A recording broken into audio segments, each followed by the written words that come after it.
สบายดีสบายดีมื้อนี้ติดสิมาข้าวควายแล้วคือเห็ดน้ำข้าวปาดนั่นเองสนุกมีอย่างนั้นเอาไปเบิ่งกันเลย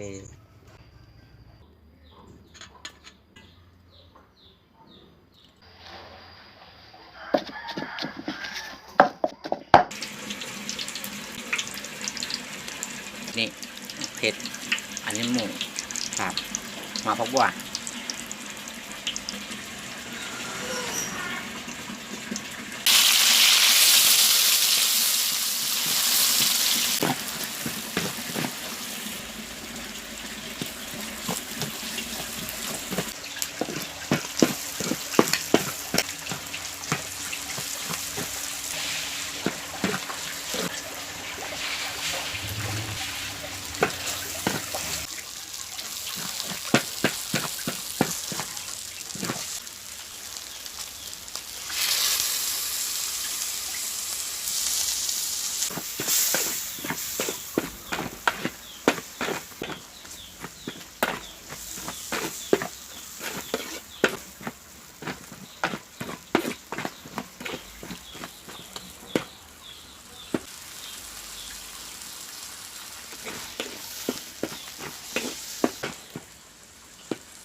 ได้แล้ว